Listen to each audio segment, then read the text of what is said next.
Salut à tous, on se retrouve pour une vidéo avec Kylian Khalifa, le fondateur de Tapit. Aujourd'hui, on va parler de création de contenu, de personal branding sur les différents réseaux sociaux. Donc, est-ce que, Kylian, tu peux te présenter? Bien sûr, avec plaisir. Moi, je m'appelle du coup Kylian et j'ai changé de métier il y a pas longtemps. Maintenant, je suis le fondateur d'un SaaS depuis cet été et j'adore mon nouveau métier. Excellent. Justement, je voulais t'inviter parce que je suis ton ascension depuis la création de ton SaaS Tapit jusqu'à là où tu es aujourd'hui. Et franchement, j'adore le storytelling que tu fais. Et c'est vraiment sincère, c'est pour ça que je t'invite. Et je vois que tu as vraiment une très belle évolution grâce aux méthodes d'acquisition que tu utilises. Et notamment, tu fais quand même pas mal de statistiques avec ton personal branding sur LinkedIn, sur Insta. C'est vraiment d'innover au niveau des stratégies. Donc, Ouais. j'ai quelques questions à te poser. Puis j'ai l'impression que tu as aussi quelques questions à me poser pour que je puisse un peu t'aider sur comment tu peux améliorer tes résultats. Je commence. Allez, vas-y, je te laisse commencer. Ok. Le SaaS Game sur Twitter, il est vraiment SaaS Game US. SaaS Game FR, il est inexistant. SaaS Game US, il est complètement ouf.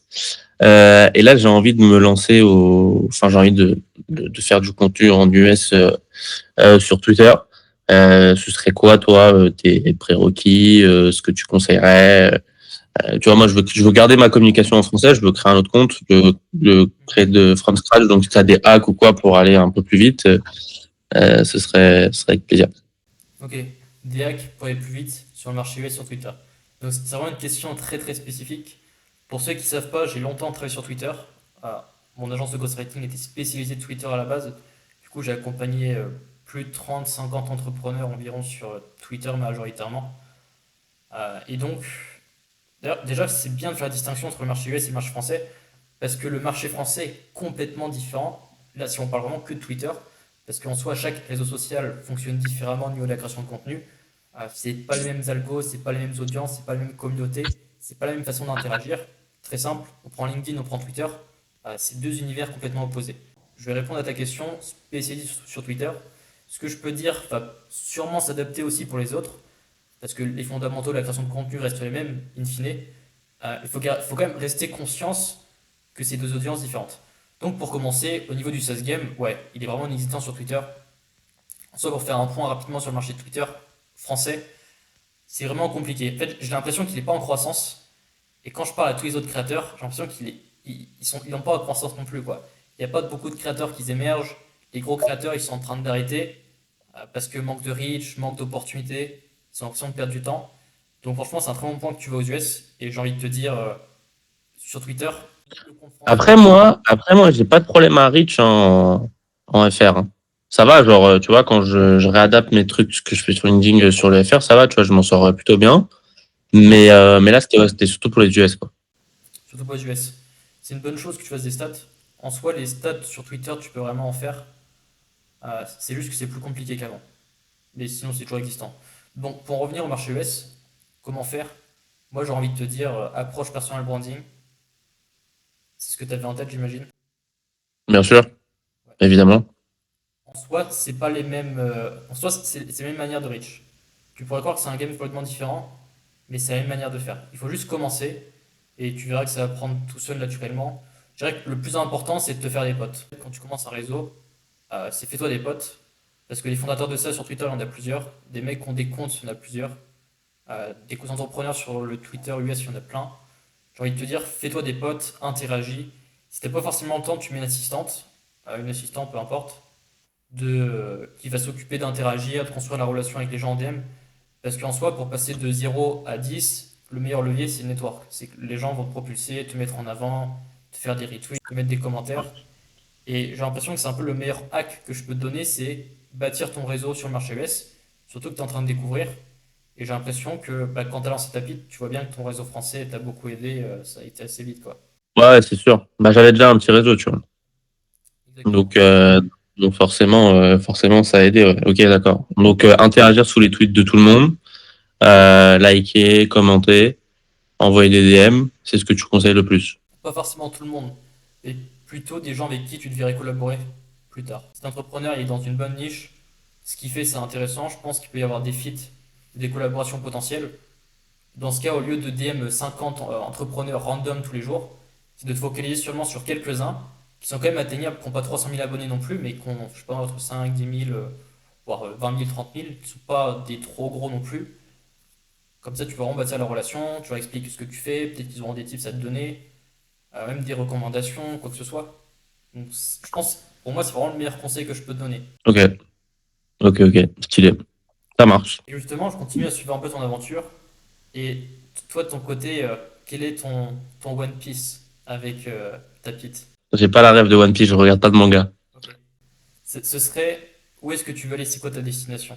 Ah, bah la destination, elle est très claire, hein. Franchement, j'ai jamais eu une vision aussi précise. Euh, la, la vision de Tapit, elle est très simple. C'est de faire le meilleur outil all-in-one pour tout ce qui est créateur de contenu, euh, en ajoutant ce que fait Linktree, ce que fait Bitly, ce que fait Stansor dans un même SaaS avec un meilleur produit en moins cher. Voilà quoi. Donc moi, ce que je vis, c'est un exit. Donc je veux revendre. Et voilà, je pense que j'ai des parts de marché à aller prendre et que j'ai du levier. J'ai un levier intéressant au niveau du produit, au niveau du marketing, au niveau de plein de choses. Euh, donc, euh, donc voilà quoi. Voilà un petit peu où je veux aller avec Tapit. Excellent. Et du coup, ça s'inclut dans une stratégie. Est-ce que tu as une vraie stratégie de personal branding? Bah en vrai, j'ai pas vraiment de stratégie de personal branding, hein. J'essaye des trucs, tu vois. J'ai pas craqué les trucs. Je suis pas une méga star, tu vois. Je me teste depuis un moment. Là, j'ai l'impression que sur LinkedIn, je tiens un petit truc, tu vois, avec le building public que je fais. Ça se passe plutôt bien. Euh, donc je veux poursuivre là-dedans, tu vois. Moi, je suis naturel, authentique. Je fais des posts comme en fait, je parle, tu vois. J'écris comme je parle. J'ai mon langage à moi, tu vois.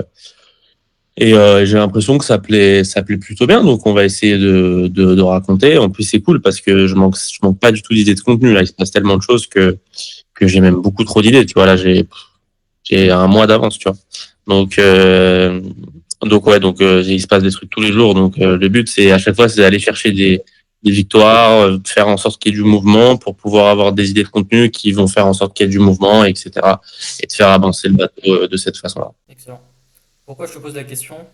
Parce qu'en soi, la destination, c'est vraiment ce qui drive une audience, surtout dans un built-in public. Ouais. Bah, moi, elle est claire, hein. Moi, ma destination, elle est dans ma bio LinkedIn. Ma bio LinkedIn, je vais jamais la changer. Ça, de tout, je vais jamais la changer. Ma bio LinkedIn, c'est je ne sers plus à rien dans ma boîte principale. Et pour tuer l'ennui,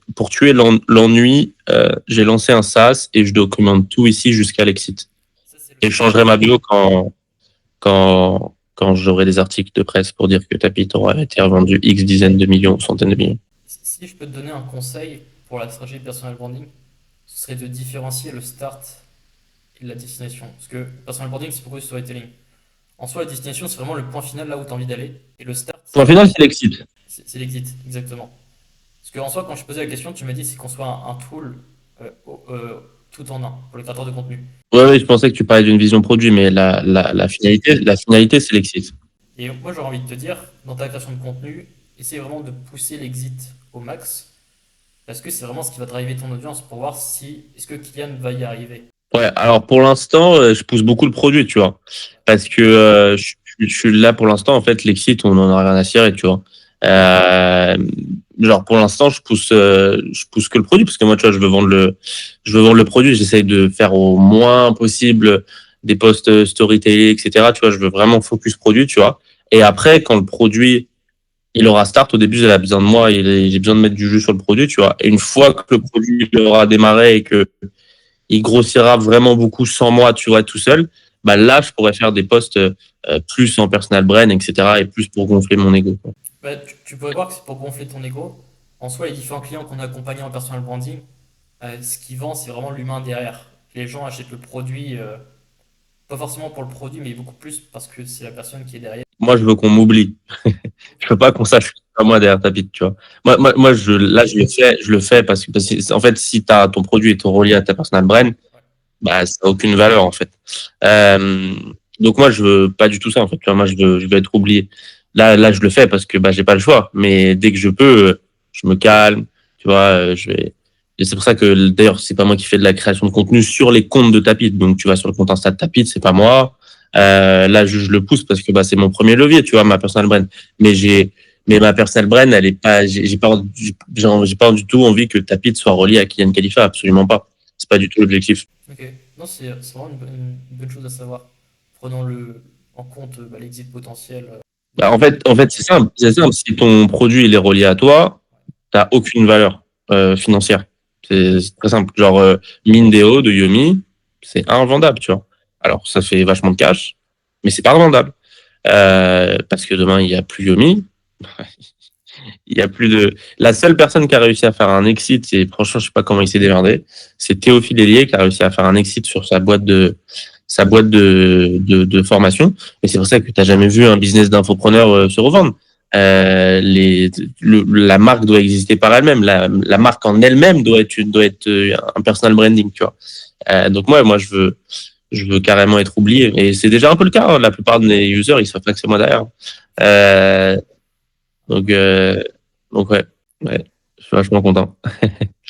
Moi, j'ai une question pour toi. Comment faire un bon post LinkedIn? Comment faire un bon post LinkedIn? Déjà, il faut partir de l'objectif. C'est ce que je dis toujours à mes ghostwriters. En fait, des ghostwriters, j'en ai formé entre 5 et 7. Il y en a qui sont devenus très très bons. Donc en soi, les process, je les connais très bien. Je pars toujours du principe qu'il y a une matrice d'analyse. Et ce serait en fait, quand tu analyses un post, c'est quel est l'objectif initial. En fait, qu'est-ce que tu attends du post? Parce que si tu n'as pas d'attente, tu sais même pas de quoi tu vas parler, de quel sujet tu vas exploiter, bah déjà tu es perdu, tu sais pas comment faire un bon post. Connaître l'objectif du post. Ensuite, ça va être définir un sujet, une idée. Ça peut être tout n'importe quoi. Une fois que tu as le sujet, l'idée, l'étape qui vient après, c'est l'angle. Comment trouver le meilleur angle possible pour aborder cette idée. Et ensuite, ça va être l'image et le hook. Et tu conseilles quoi en image? Une image, en soi, il faut qu'elle soit cohérente avec le texte. Si elle peut apporter plus de valeur, c'est cool. Le mieux, c'est qu'elle captive plus, qu'elle augmente la valeur perçue. Donc, encore une fois, ça dépend du sujet. Si je parle de résultat client, bah, le mieux, ça va être de montrer le résultat client directement dans l'image. Si tu fais du personal branding, j'ai rencontré cette personne, ça m'a aidé sur certains points. Le mieux, c'est de mettre une photo de toi et cette personne en train de te serrer la main, en train de te mettre dans les bras. Il faut que ce soit cohérent. J'ai compris. Ok. Est-ce que tu avais Ok. un poste en tête? Non, non, et j'ai une autre question dans la question. C'est au niveau du hook. Comment faire un bon hook sur LinkedIn? Comment faire un bon hook? C'est très complexe. C'est complexe, c'est facile et comment dire? C'est pas facile, mais c'est simple. Pourquoi c'est pas facile? Parce que le hook, c'est réellement 80% du résultat. Pourquoi? Parce que quand tu es en train de scroller sur les réseaux, ce qui te vient en tête, enfin, sur quoi tu tombes, ça va être l'image plus la première ligne ou les deux premières lignes du post. Donc Ok. l'image et les deux premières lignes sont les plus importantes dans ton post LinkedIn. Même sur tous les réseaux comme Twitter par exemple aussi, où ça fait tout le résultat. Déjà la première chose, c'est d'avoir de la matière. Donc c'est d'avoir plusieurs angles au niveau d'un post et d'avoir plusieurs hooks. Moi ce que j'aime bien faire, c'est en avoir entre 5 et 10. Et une fois que j'ai de la matière, que j'en ai 5 et 10 sous les yeux, bah, au niveau de mon processus de réflexion, c'est beaucoup plus fluide. Et j'ai des meilleures idées, j'affine encore plus. Des fois, je fais des fusions. Et donc, forcément, j'aboutis à un hook qui me semble le plus convenable par rapport à qu'est-ce qui impacte le plus émotionnellement les personnes lorsqu'ils tombent dessus. Parce que les gens s'arrêtent de scroller à cause d'une émotion que ton post va leur procurer. Donc, quelle est la phrase qui a le plus d'impact émotionnel? Ok. Ok. Ok. Ça fait sens? Ouais, ouais, carrément, ouais. Ah ouais, carrément. C'est génial. Et toi, de ton côté, du coup lorsque tu as créé Tapit, euh, quel est le premier pas que tu as fait? Comment tu t'es dit, bah ok, je vais maximiser le contenu, et pourquoi tu t'es pas dit, je vais faire de l'ADS, une approche beaucoup plus. Ah bah moi c'est simple, moi ma première boîte, j'ai fait un peu plus de 6 millions d'euros de CA sur ma première année, euh, juste avec un TikTok et un Instagram. C'est-à-dire que moi je suis né avec Internet, la meilleure décision que j'ai prise de ma vie, c'est de d'appuyer sur le bouton publier, tu vois. Donc pour moi, en fait, l'ADS, j'ai jamais fait d'ADS de ma vie, l'ADS ça n'existe pas. Tu vois, c'est même pas, c'est quelque chose que je ne connais pas, tu vois. Moi la seule chose que je sais faire, enfin la seule chose que je connais, sur comment faire de l'argent, c'est partir d'une idée et la marketer dès que tu peux, tu vois. Donc pour moi, le contenu c'était genre évident, tu vois. Genre moi j'ai eu l'idée de Tapit et j'ai fait un post pour annoncer directement, tu vois, le fait que voilà, j'allais me je changeais de métier et que bah maintenant et donc après j'ai bombardé. Après depuis septembre là, je fais un post par jour, tu vois, tous les jours, tous les jours depuis septembre. Et là j'ai pris 3000 abonnés sur LinkedIn. Comme ça, ouais, 3000 et j'ai fait 1,3 million de vues depuis septembre. Ok, septembre, octobre, novembre, ça fait 4 mois. Ouais, en 4 mois, ouais, ouais, c'est à peu près ça. 90 jours, en 3 mois. En 3 mois, j'ai fait 1,3 million de vues et j'ai pris 3000 abonnés. Parce que j'ai fait un post par jour, tu vois. Donc, ouais, pour moi, c'est évident, en fait, tu vois. Pour moi, la création de contenu, c'est naturel, tu vois. Ouais. Et je t'ai dit, ma première boîte, c'était que de la création de contenu. J'ai jamais connu autre chose que de la création de contenu.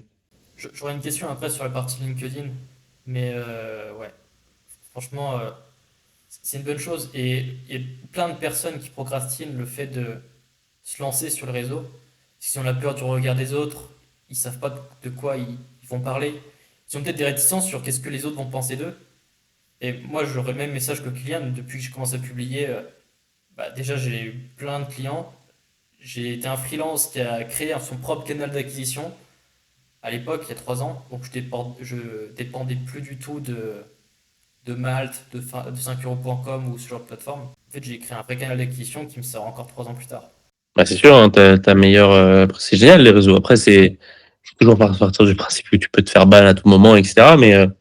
Mais c'est trop bien. C'est le meilleur truc du monde d'appuyer sur publier, tu vois. C'est le truc qui peut t'apporter le plus d'opportunités gratuitement. T'as rien à perdre. T'appuies sur publier et t'essayes de faire mieux à chaque poste. Alors au début, tu vas être nul à chier, c'est normal.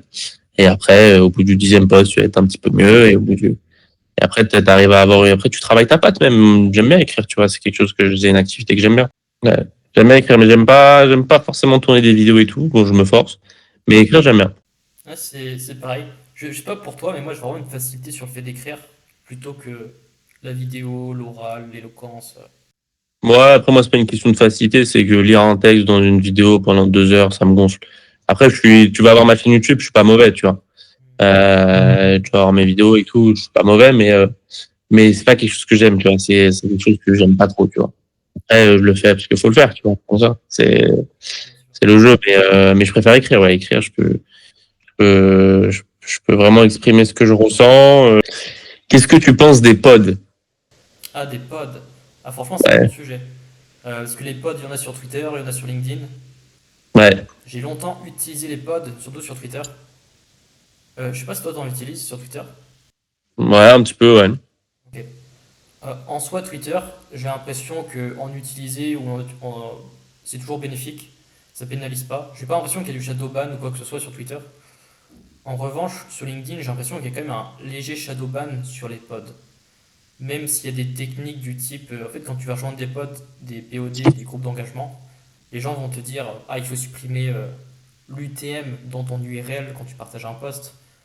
Mais en soi, par rapport aux différents tests que j'ai fait, enfin, les tests, je fais ça depuis 6 mois, hein. Est-ce que les pods, ça pénalise?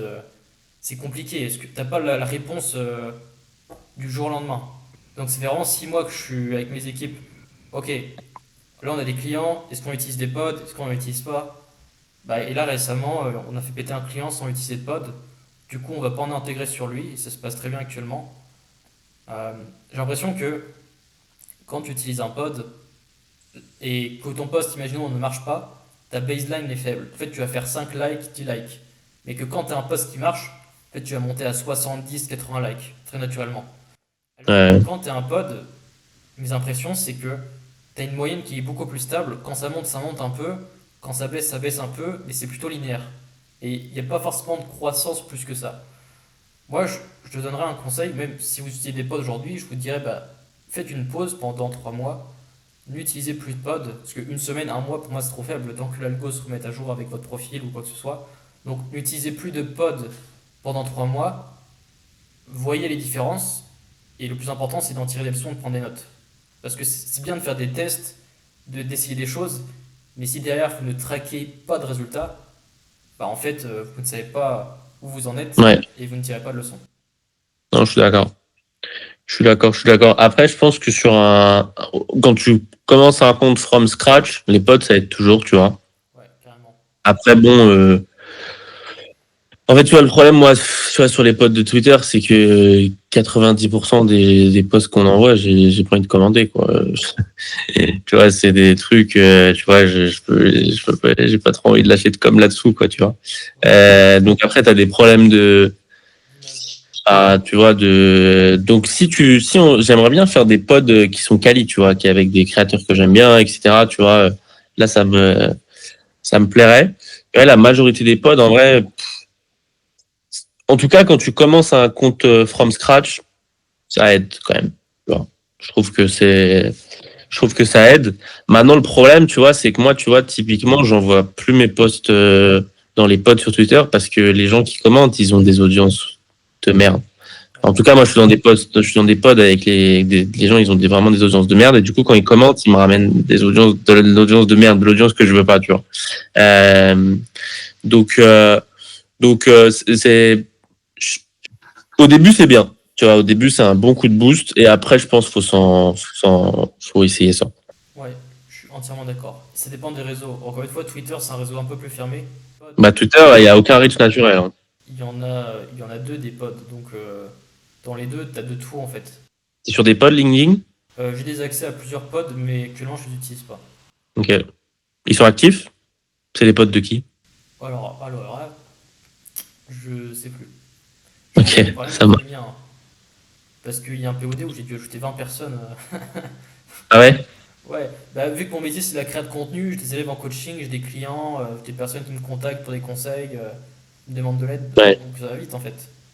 Ouais. Mais on n'utilise pas les posts sur tous nos clients. Il y en a certains, ouais, de temps en temps, mais on n'est vraiment pas dépendant de ça sur les résultats. Ok. Ça marche. Ok, ok. Bon sujet. Ouais. Donc j'aurais une question pour toi, pour rebondir aussi sur, en 90 jours, tu as fait 1 300 000 vues sur LinkedIn, 3 000 abonnés. Et est-ce que tu peux nous expliquer, c'est quoi le secret de la réussite? Comment tu réfléchis pour écrire tes posts? Parce qu'il y a plein de créateurs en fait qui sont sur LinkedIn depuis un certain temps, depuis 2 ans, 3 ans, voire même plus, et qui stagnent un certain palier d'abonnés et qui n'arrivent pas à se démarquer en créant du contenu. Qu'est-ce qui fait que toi ça a marché et pas chez les autres? Bah en fait, déjà, j'écris comme je parle, tu vois. Donc, tu vois, limite, je vais faire des voice pour écrire des posts LinkedIn, tu vois. Tu vois, j'écris vraiment comme je parle. Donc, tu vois, le format post ChatGPT, etc., tu vois, il est nul en ghostwriting, tu vois, il est éclaté au sol. Donc, en fait, moi, en général, je fais deux versions, tu vois. Je fais une première version un peu bâclée, mais au moins, j'ai des grandes idées, tu vois. J'ai à peu près le hook que je veux. J'ai les grandes idées du post, tu vois. Et ensuite, je retravaille dessus, tu vois. Et en vrai, maintenant, tu vois, en 15 minutes, 20 minutes, je peux écrire un très bon post LinkedIn, tu vois. Et en vrai, sur LinkedIn, je sais tout le temps si ça va marcher ou pas, tu vois. Je connais un petit peu, tu vois. Euh, Après, j'essaye d'être innovant, tu vois. C'est-à-dire que je vais tester des trucs. Tu vois, je vais avoir une idée, je vais la drafter, tac, je vais la faire, hop là, je vais balancer en post. Là, en ce moment, je fais des formats vidéo un peu où où j'enregistre mon écran, un peu des formats Loom version LinkedIn. Tu testes? Euh, ouais, je teste des formats, tu vois, je teste des images, tu vois, ça fait longtemps, tu vois, ça y est, les gens, ils en ont marre de voir des selfies sur LinkedIn, je pense. Tu vois, j'essaye de montrer d'autres trucs que des selfies, tu vois. Comme tu dis, à chaque fois, une image en rapport avec le post. Moi, je commande jamais. Jamais, jamais. En fait, je passe pas beaucoup de temps sur LinkedIn, en scrollant, etc. Du coup, bah, en fait, je commande pas, ou je commande vraiment quand il faut commenter, tu vois. Euh, Moi, en plus, je poste et je fais des conneries, tu vois. Je devrais répondre rapidement aux commentaires et tout, mais je réponds même pas rapidement. Des fois, même, je réponds pas. Comme je dis, je suis pas trop sur LinkedIn. Moi, je programme mes posts et je les balance, tu vois. Mhm. Euh, ouais, j'essaie de faire des petits concepts. Après, là, j'ai de la matière, hein. En fait, c'est surtout ce que tu vis, hein. Ouais, c'est ta matière de contenu, tu vois. Ouais. Là, j'ai de la matière parce que j'ai plein de choses à dire, tu vois. Il se passe beaucoup de choses et le fond de ce que je fais et de ce que je dis intéresse. Donc forcément, en vrai, peu importe si je mets un bon hook, un bon truc, machin, quand je dis que Hugo Décrypte, il utilise Tapit, forcément, ça va faire 250 likes, tu vois. Mais, mais du coup, voilà, quoi. Donc, ouais, franchement, j'essaye à chaque fois des images en rapport, j'essaye de réfléchir, de travailler bien mon hook, et surtout j'ai plein de bad buzz, moi, sur LinkedIn. Allez, un post sur 10, j'ai un bad buzz, tu vois. Parce que, vas-y, je parle tu vois, et dès que j'ai un sujet et tout, vas-y, je connais la communauté LinkedIn, tu vois. Ouais, ouais. C'est-à-dire, je sais m'amuser avec eux, tu vois. Moi, le nombre de fois où j'ai fini dans des groupes comme les Nurshi, des trucs comme ça, tu vois, c'est des groupes où ils adorent insulter tout le monde sur LinkedIn et tout. Et moi, ils ont déjà partagé un de mes posts sur LinkedIn, sur les Nurshi, il a déjà fait genre 3000 likes. Tu vois, je sais. En fait, pour un post, il te faut toujours des gens qui sont pas d'accord, tu vois, qui sont des gens qui viennent commenter et tout, tu vois, qu'il y ait des débats, tu vois, qu'il y ait des gens qui soient d'accord. Et ça, c'est les posts qui marchent le mieux. Après, c'est dur de faire des posts comme ça sur ton produit, tu vois. Ouais. Parce qu'en général, sur ton produit, tu n'as que des posts positifs. Mais là, si en ce moment, j'essaie de pas faire des posts storytelling et tout. J'essaie vraiment de faire des posts que tapis. C'est rare, les posts pas tapis. C'est très, très rare, tu vois. Et en plus, tapis, c'est trop bien parce que j'ai une facilité à tout ramener à Tapit qui est très forte. En fait, je peux prendre n'importe quelle idée, je peux la ramener à Tapit, tu vois. Genre, Tapit, c'est un produit où en fait, n'importe quel poste, à la fin, tu peux faire une liaison intelligente avec Tapit, tu vois. Et du coup, bah, le produit aide, tu vois. C'est plutôt simple, tu vois. Plutôt simple. Donc, euh, donc ouais. Donc voilà. Non, mais j'ai oublié de dire un truc. Le truc qui est le plus important, c'est la régularité. C'est tu regardes tes stats, ok, et tu te remets en question à chaque fois, tu vois. Et tu fais ça pendant un an, ça y est. Là, tu vas décoller à un moment donné ou à un autre, tu vois. Donc, euh, donc ouais. Donc voilà un petit peu mes petits tips pour LinkedIn. Ouais, j'aime bien. Il y a plusieurs trucs intéressants sur lesquels j'aimerais bien rebondir. Bien Première sûr. chose, tu m'as dit, c'est ce que tu vis, et on va détailler après. Et la deuxième chose, c'est tu ramènes tout à ta pite. Et pour moi, c'est une excellente chose. Parce que tu me dis, oh, je fais pas de storytelling ou quoi que ce soit, je parle beaucoup de ta pite. Mais j'ai envie de te dire, là, tu es dans une partie d'acquisition, récolter des feedbacks sur ton produit, d'avoir plus de visibilité pour ta brand, pour ta pite. Donc j'aurais envie de te dire, garde ces lignes directrices et parle que de ta pite tout le temps en fait. Bah là, je bombarde Tapit, hein. Tu regardes mon LinkedIn, il n'y a pas un post. Parce qu'en fait, le truc, c'est que. Mais je fais ça, je me retiens, hein. Des fois, je commence des posts. Parce que moi, j'aime trop storytelling. J'aime bien les posts comme ça, tu vois. J'aime bien écrire des trucs comme ça. Faire le moralisateur. Faire des posts mindset. Parce que tu comprends des trucs dans la vie et tout. Tu dis, ah putain, vas-y, je vais essayer de le formaliser et tout. Ouais. Ah, je fais non, vas-y, c'est bon. Là, en ce moment, je focus tapis, tu vois, vraiment. Et là, j'ai l'impression de commencer à avoir pour la première fois de ma vie une stratégie de contenu un peu, tu vois, qui est à chaque fois de parler de tapis. Mais parce que j'ai de la matière aussi, c'est simple, tu vois. J'ai plein de matière, tu vois. Donc, euh, donc ouais. Pour t'aider là-dessus, comment créer une stratégie de contenu? Parce qu'en soi, quand tu as une bonne stratégie de contenu, en soi, tes résultats sont vraiment en croissance. Enfin, c'est vraiment une croissance très naturelle, sans effort, tu te casses pas la tête. Pour expliquer peut-être ce que c'est, parce qu'une stratégie de contenu, ça veut tout et rien dire. Moi, j'explique ça à mon équipe, même à mes clients, c'est quels sont les sujets que tu abordes, combien de fois, comment et à quelle fréquence. Donc, ouais, combien de fois, à quelle fréquence. Donc, par exemple, au niveau de toi, comment tu pourrais créer une stratégie de contenu? Ça peut être, par exemple, le lundi, parler d'une réussite de Tapit. Le mardi, ça va être parler de l'équipe de Tapit. Est-ce que vous êtes en recrutement? Un post que j'ai bien aimé, c'était tu étais à la plage avec ton équipe, ton développeur, et tu avais écrit Tapit sur le sable. Ouais, alors bah tu vois, ça c'est le seul post storytelling, mais je l'ai ramené à Tapit. Il y a que Tapit dans le Excellent. post. Tu vois, Franchement, c'est excellent, ouais. tu vois. Et ce post, il a fait genre 200 likes, tu vois. Donc ça, c'est justement, ça c'est un des posts storytelling où je me suis dit, vas-y, je vais mettre un peu de storytelling, mais, euh, mais ouais, Et moi, j'aurais je vois envie ce de que te tu. dire, reprends l'idée qui est derrière et tu l'adaptes avec un angle qui est légèrement différent. Ouais, mais en fait, tu vois, ce que tu dis, c'est en vrai, la base d'une stratégie de contenu, c'est de vivre des choses intéressantes. C'est bien les lundis, on poste les victoires, mais s'il n'y a pas de victoire, il n'y a rien à poster, hein, tu vois. Donc, euh, donc la base des bases des bases, c'est de vivre des trucs. C'est Genre ça. la base de la création de contenu, tu vois. C'est de mettre sa vie en mouvement, tu vois, si t'as une feuille blanche, c'est parce que, bah, tu vois, parce que si tu vois, à chaque fois, moi, les moments où je ne passais pas grand chose et que je me forçais à poster et tout, tu vois, je faisais de la merde en vrai, parce que c'était du contenu de merde, parce que ma vie c'était de la merde. En fait, ton contenu, c'est juste Le reflet le de ta vie. miroir, Ouais. le miroir de ta vie en fait, tu vois. Ça veut dire après, ouais, tu vois, c'est le miroir de ta vie, tu vois. Ça veut dire la base la base je pense, d'un bon créateur de contenu, c'est quelqu'un qui vit des choses, qui bouge, qui voyage, qui discute avec du monde. Et c'est comme ça que tu as des idées, tu vois. C'est pas en étant dans ton lit, en réfléchissant à un contenu que tu vas avoir ton idée de contenu. Dans Clairement. ton idée de contenu, tu vas l'avoir dans un restaurant, tu vas l'avoir en parlant avec quelqu'un, tu vas l'avoir dans un call, tu vas l'avoir dans un truc. Et prends des notes. Trop important, les notes. Ah ouais. On leur pose un maximum de questions sur ce qu'ils vivent, parce qu'il y a vraiment des clients qui sont introvertis, mais il y a des sujets qui sont mieux que d'autres. Et donc, quand on a des posts personal branding à faire, on n'hésite pas à creuser pour vraiment trouver la pépite dans l'histoire de la personne, une anecdote pétillante. Et Mm. pour un client, on a fait 8000 vues en un post, qui fait que le post a fait 100 likes pratiquement. Il avait fait un voyage à Dubaï, et quelques trucs intéressants qui s'étaient passés. Donc, on a réussi à relever la pépite qui fait que le post a explosé derrière. Mais je suis entièrement d'accord avec toi, un bon créateur de contenu, c'est une personne qui vit au quotidien en fait. Ouais. Ouais, non, c'est sûr.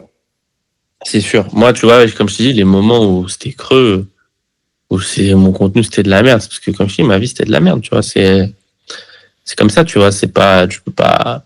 Après, tu recycles, hein, tu dis, il y a un an, j'ai vécu ça, parce qu'en ce moment c'est de la merde, mais c'est comme ça, tu vois. C'est la vie.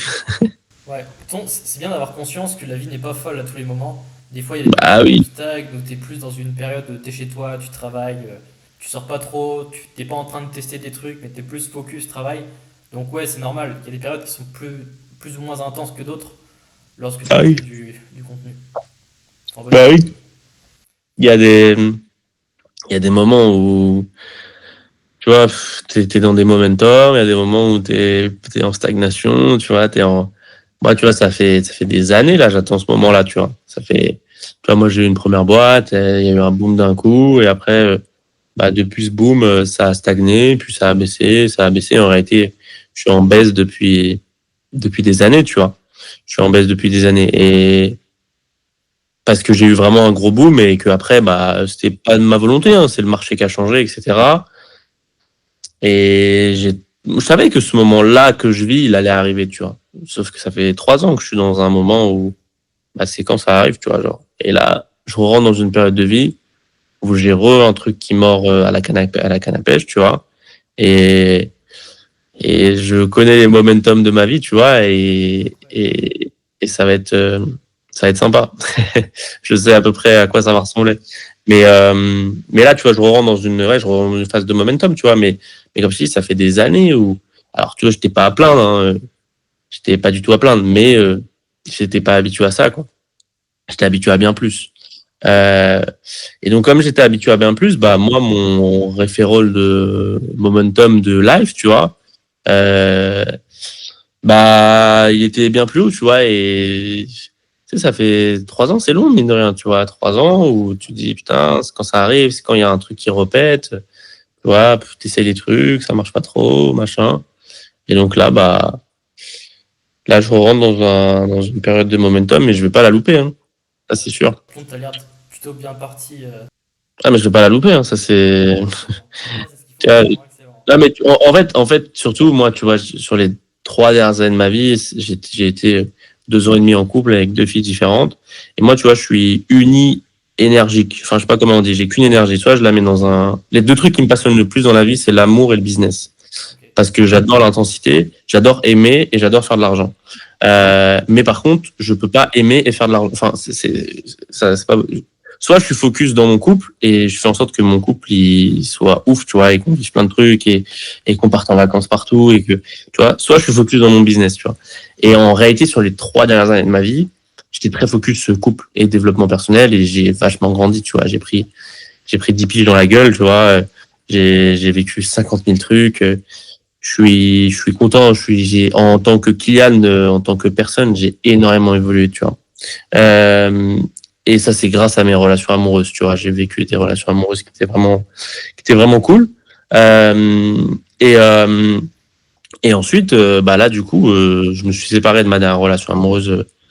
Et dès que je me suis séparé, j'avais besoin de remettre mon énergie quelque part. Et du coup, j'ai créé Tapit.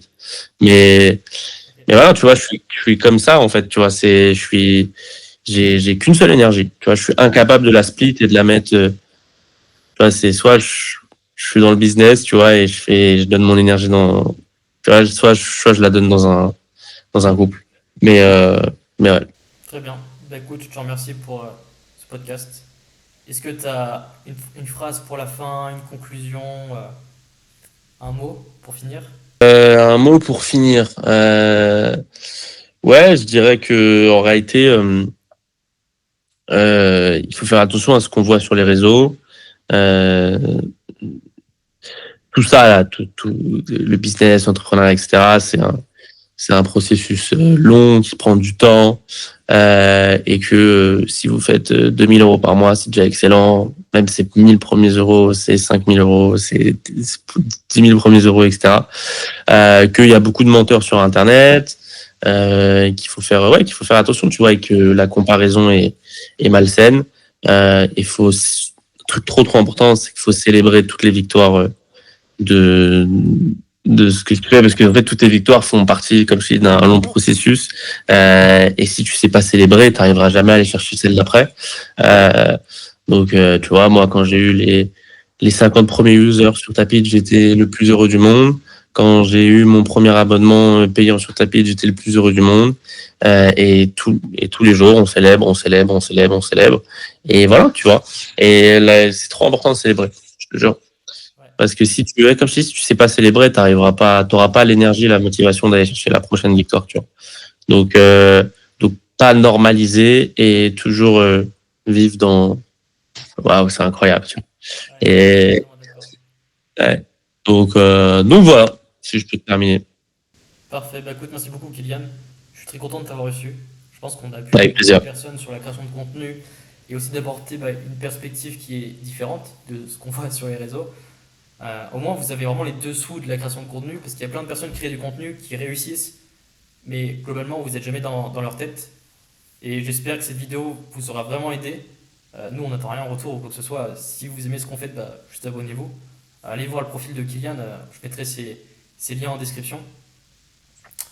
Et puis merci, je vous dis à la prochaine. Ciao! Ciao, ciao.